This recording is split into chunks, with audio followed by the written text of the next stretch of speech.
play some offensive line as well, and going up against that front seven for St. Augustine. Some pretty good players there, and that linebacking crew, probably one of the best in South Jersey when you talk about Bonchek, Kolonich, and Shane Quast, and those aren't easy guys to keep off the football. Yeah, we knew that they hunted the football, especially number 44. He's a great player. I talked to him after the game. He's unmatched. He's a great linebacker. I know Isaiah personally. He's a great player. He got a lot bigger since last year, and they did a great job yesterday. I mean, we gritted it out for 48 minutes. Yeah, really. First half, you guys were running the ball pretty successfully, but it was only 14-0 at halftime. What were you guys thinking at that point? We knew going into halftime, Coach Sacco and all the coaches said, "Yeah, we're up 14-0, but going into the second half, it's 0-0. We have to win the half." Because last year, I don't know if you remember, we were down 10-0 at half, and we came back and won 22-10.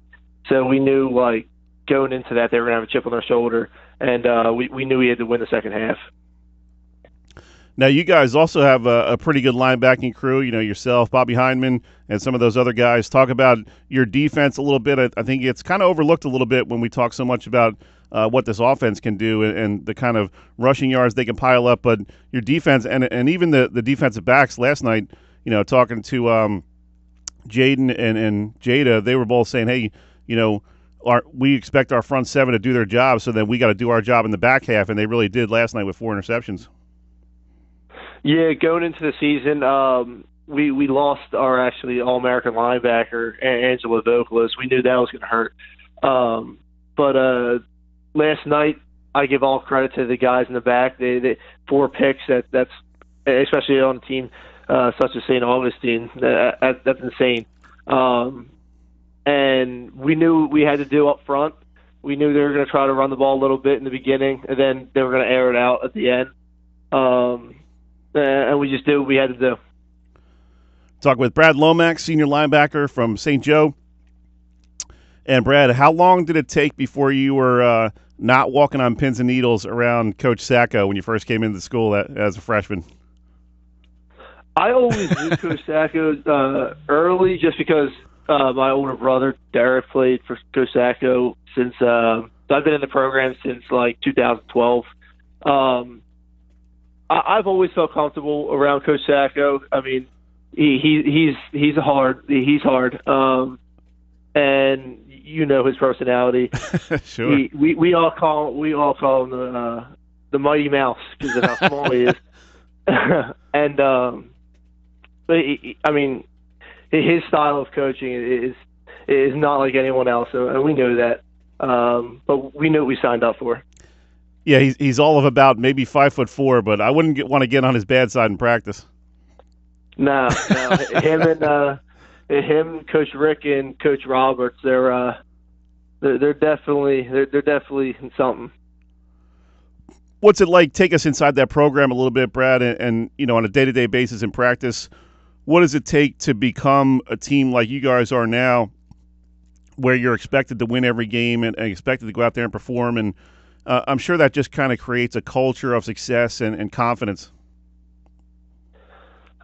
If you ever go to a practice at St. Joe's, you'll get bored. I'll guarantee you get bored just because our repetitive reps are – that's all practice is. It's just keep doing the same thing over and over again until you master it. I mean, I can't tell you how many times that we've gone over belly steps, pull and trap, getting inside out the kid. And I can't tell you how many times Jada and all those guys run belly in practice.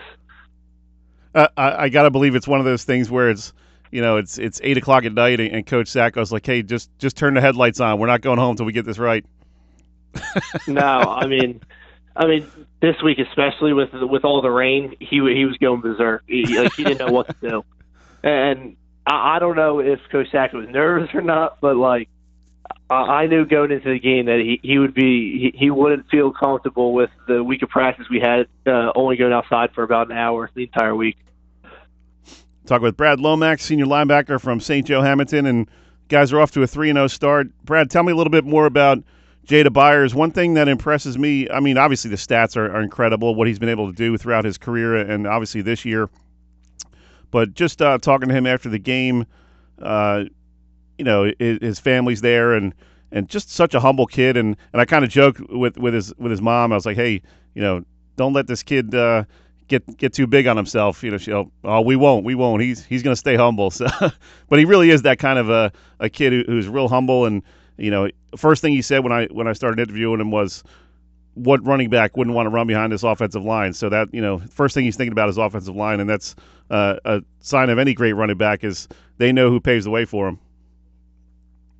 Yeah, I mean, if you ever met Jada, like, personally, he's the most energetic kid you'll ever meet. Like, he's just like I said last night, we call him Junebug for a reason. He and Coach Sacco go at it all the time because he's always breaking stones with Coach Sacco. But yeah, he's honestly one of the most humble kids for his talent that I've ever met. He's just a great kid on and off the field. In school, everyone loves him. On the football field, everyone loves him. He brings a good energy to the football team, that's for sure. And that's the kind of guy, as an offensive lineman, you really want to go out and make that extra block for that extra effort. Yeah, I mean, honestly, we don't really have to with him. We don't have to make the extra block. All right, Brad, we got to let you go. We're up against the break here, but I know you got to get off to some film work and some weightlifting, so we appreciate you taking a few minutes, and keep up the good work. Good luck the rest of the way, bud. Thank you, Sully. All right, man. Have a good weekend. You too.